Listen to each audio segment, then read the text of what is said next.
Hello and welcome, and in this video I'm going to go over how I set up a balanced cryptocurrency portfolio using just 7.98% of a Bitcoin. I had that sitting on Coinbase doing nothing, and I was thinking, you know what, I might as well at least have it growing. And I got this idea that I think will work really well, and I might as well execute it for a little while before trying to explain it. So I'll explain it. It's now worth 20% of a Bitcoin. So 150% gains in about a month and a half, not quite. Now, if you ask any financial advisor about getting any type of balanced portfolio that can get you 150% yield in this time, they're going to laugh at you. They're going to think you're crazy, and I can't even guarantee that, but this mechanism works really, really well, I think. And this is what I did. It's on HitBtc. So this is the portfolio value here, 20.15% of a Bitcoin. Again, I put in about 7.98. These are my order history on the site. Notice the dates. And here, April 13th, I'm trading on here, and all of a sudden, I stop on the 17th. And, well, on the 5th is when I decided to get back in. Now, what I wanted to do was pretty much buy everything, equal portion to every single code. So starting on the 5th at 2100 hours, I buy some XEM, XEM, or NEM, FCN, dash, ZEC, FCN. And why there's so many of them is because if someone's taking orders from you and they just buy 0.5 units at a time, that's a reason why that would be the case. So let's now go to... And these are only all the trades that have happened since. There's not many trades that occur. It takes a little bit of time to set up. And I'm going to talk a little bit about opening it up because it's very important for me to get very good entries, good price buys, good sells. I'm going to explain how easy I think this is. But continuing on, we can see on the same day, the 5th, buying some now doggies and some Monero. Now moving on to the 6th. And now the time's now 4 in the morning, LSK, 7 in the morning, some Steam at 11 in the morning the next day. And then the next day after that, some Waves was bought, some AMP. I got some time after that on the 7th, got some Made, and I sold my first thing on the 8th, some XEM. And from that point on, there hasn't been many trades. On the 9th, I have a sale. 9th again, I sell some SC or some SIA coin, buy some back. Some Steam sold on the 9th. And these are all orders. You don't have to be at the computer to have these occur. I bought some SC on the 9th. I bought some time on the 9th. I sold some Waves on the 10th. The 14th, I sold some ARD, or this code. On the 14th, I bought some LSK. I sold it on the 16th. On the 17th, I ended up selling some AMP, buying some DGD. And then there's just a few trades. 18th, there's some buys, but you're going to get a combination of buys and sells the rest of the way once you have your entry point. So the 24th, the 20th, there's nothing on the 25th or the 26th, 28th, and you see a bunch of them. But this BCN, there's 3 of them, but they all happen at the same time. Or around the same time. Still, I sold, obviously, or bought, 5,000 at that point. And then as we move forward, just recently, today is the 15th, so I bought Dash, and this is just somewhere to store it. This one Dash purchase is going against how I'm playing. It's just because I got extra funds and I need to put Bitcoin somewhere. I just stuck it on Dash, but everything else, I ended up buying some AEON, and let's explain what I would do. So I would go to an exchange. And assuming I'm just starting, I'm just going to pick whatever code like Dash. I have to decide, how do I want to get in? So I look at key factors. 1, what's the chart telling me? Is it a good time to buy now? Do I want to get a better deal? Now, I'm looking short term. When I'm looking originally, I want to buy everything in the first 2 or 3 days. I want to make sure every buy order I have is filled, because if I put a buy order on something and then the next day it goes way up, I'm going to have to increase the buy order or decide maybe I'll just buy it then at that point. But in a situation like this, I would be like, okay, maybe buy it now. Understand the order book. Oh, that is so important. So important.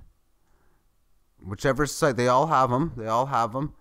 But you want to realize, where is the most profitable spot to buy. Sometimes you want to find some different wall blocks where someone is buying big or in a certain area, and maybe buy just a little more than what they are buying for. And with some of these small sites and some of the smaller codes, you have no choice but to put a bid order in and not take the offer, because situation here, the bid ask ratio, because it's a big code like Dash, is 6631 and 6631, or there's like no bid ask ratio. If you want to buy, just take it right now. That's basically it. And what I would do is I would determine, okay, if I'm putting in so much allocation in, you decide how many codes you're playing.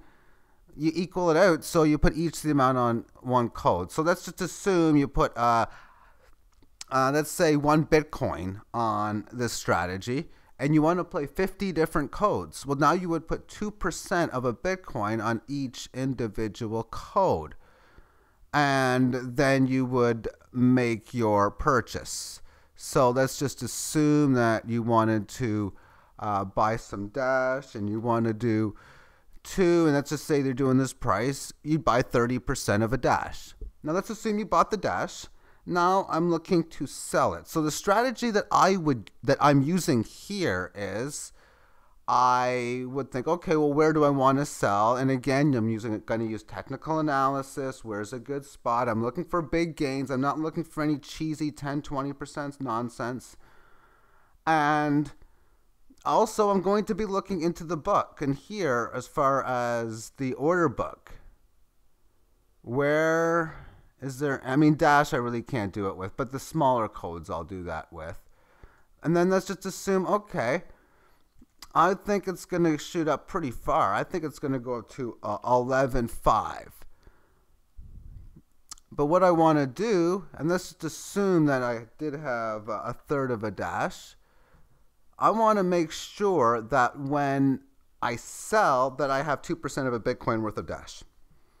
So in a situation here, if I just bought at this price, 0.301 Dash, and I see that, well, 30% would be worth 3.4%, that I would be able to sell, and I would just move this over like this and put 145, and I'd put a sell order in to sell this quantity. And then when a situation comes in when you sell something, let's assume you sell this code in 3 weeks or 2 weeks or something like that, and you get the notification, okay, then I got to do something about the sale. You can put it in a different code. I do that a lot of times. Sometimes when I sell something, I'm like, oh, they just actually added Ethereum Classic on here. Yeah, as funny as that sounds. So I actually added that today. I think I might not even be in it yet. I think I put a buy order in it. I might not even be in it. So we'll take a look at an example as far as what the ETC code would look like.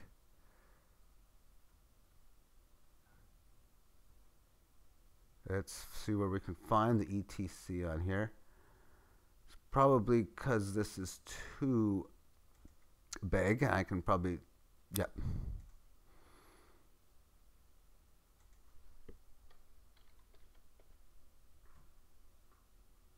I should have got it in if I bought, but yeah, here's an active order I have. I'm looking to buy a 7 point, here's the active order right here. I'm looking to buy at this 6892 number right here. This is my buy order. Now I can get in right now.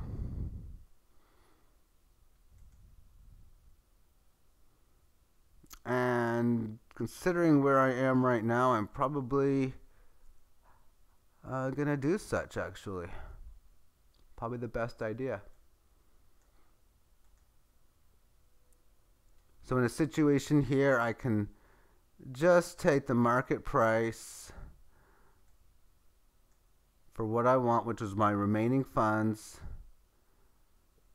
and I just bought, there's my Ether right there. So now I want to sell it, or my Ether Classic, that is. Now I want to sell it. So I'm going to do exactly what I just stated, and I'm going to put a sell order. So I'm buying it at 69.9, and I'm going to want a decent gain on this. So, and you don't even have to look at the charts if you're doing something like this. You're like, well, you know, 10,000 is going to be psychological, and let's just do something like 997. There's my balance in here. And I want, in this case, I didn't put much in it. I started with zeros, 0.5%, so 0.005 on every single one. That's how I started. So because of that, I'm going to go like this and sell at this stage. What will work out that when this sell order comes in, I will then have 5% worth. Now, also worth noting in these charts is when you see some of the codes, let's just go to some of those smaller ones, like a QCN or something like that. When you look at this chart, maybe not so much for this one. So let's try to find one. Waves might be a better example.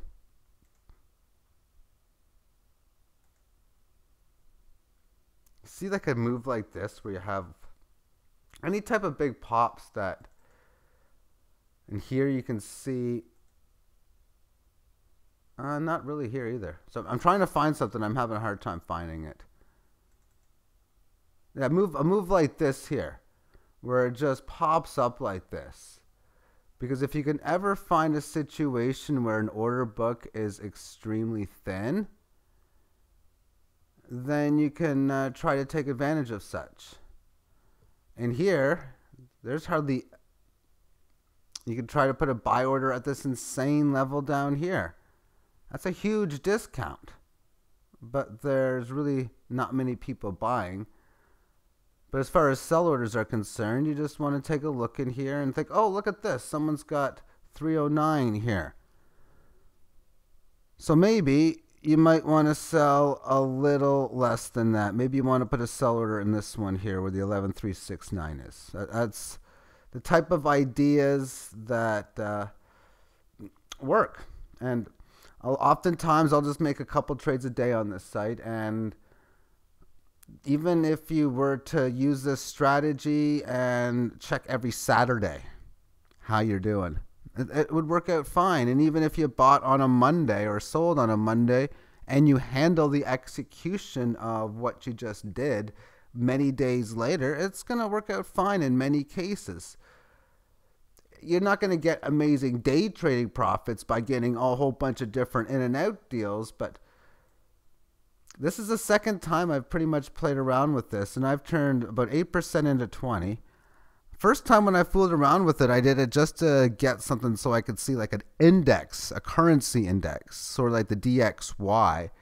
I used this site again, and I put a very small amount, much smaller, and I doubled it in a matter of like a week or so, and it was like, man, this is crazy. So you have all of these different codes, and you can just play a little bit of every single one. Now, here's a little bit of a warning sign. If you're playing on some of the more smaller codes, smaller sites that have ones you've just never heard of, a lot of them can end up failing. So when you go with the main staple names like Ethereum and Zcash, Monero, Dash, BCN, Doji, XCM, Litecoin, NXT, Made. And this site has a lot of the main ones. Waves, FCN, even Bitcoin Unlimited, I guess, is fine. EMC, EMC2, I guess maybe not so much EMC2 and EMC, but there's a lot of the main codes that you want to go with. And if you're having like a really like a safe but not as many code portfolio, you go with the main ones like Dash and Ethereum Classic and Litecoin and all the big main ones that you know. But by having many different ones, what you have is many of them going up, some of them going down, and that's going to ultimately should give you a rise in your portfolio. Another way of doing this is when you manage your portfolio. If you can see what each one is worth, and you think and you see, oh my goodness, one's gotten its ass kicked and one's kicking ass. Well, if you sell in the one that's kicking ass into the one that's getting its ass kicked, then you're balancing out what your portfolio, and in a sense what you're doing is you're selling high and buying low, because if code A goes up 70% and you sell a bit because code R or code Z is down 30%, well, now you're using what you profited in the other code to buy low on the other one to bring it back to where you started, because one code went from 2% of a Bitcoin to 3% and the other one went from 2 to 1.5. So you sold from the profit to the loss. That's another example of how you can do it. And a lot of the platforms will tell you what each one's worth in Bitcoin value, so you can see at that stage. And the more you know about technical analysis and trading strategies, the more profitable and easier you can do this. But this, again, is just a basic platform idea as far as managing the portfolio. When I started buying, it took some time. Each day you go to a different code. You'd see, do you adjust a buy order here? And let's go into some weird code like an AEON, because here's an example of this bid-ask ratio. 25 and 28, 29 really. That's a difference of about like 13%. So unless you know maybe the price on other exchanges is firmly trading at the 28, 20-ish area, you don't want to buy this number. Also, another strategy you can try doing when you own them is, okay, let's put a sell order in at 28,900 and a buy order in at 25,060.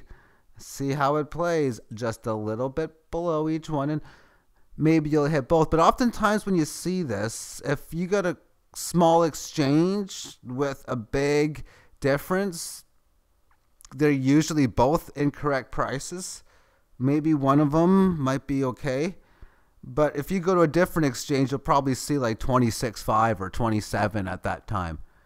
So what your hope is maybe put a sell order in at the 28.8, and if someone's desperate enough to buy when you know it's worth 26 or 27, well, they might do it, and then you're going to get a sale at a discounted price. Again, this is day trading stuff. This isn't stuff you would do on a long-term time frame, or just if you got other job and other things to do in your life and you just want to manage a very good portfolio. That would be, but just again, just any type of trading mechanism, when you see these small codes, it's worth a shot sometimes. Maybe someone will give you a good deal to buy or sell. And the same thing on the buy. If it's worth 26 or 27 and you put in, say, 251, and someone's desperate enough to sell, well, you can buy on the cheap. And that's just part of different strategy trading ideas that I think can help out. So hope people found this helpful. If you have any questions, feel free to ask away in the YouTube comment section, and have yourself a great day. Bye-bye.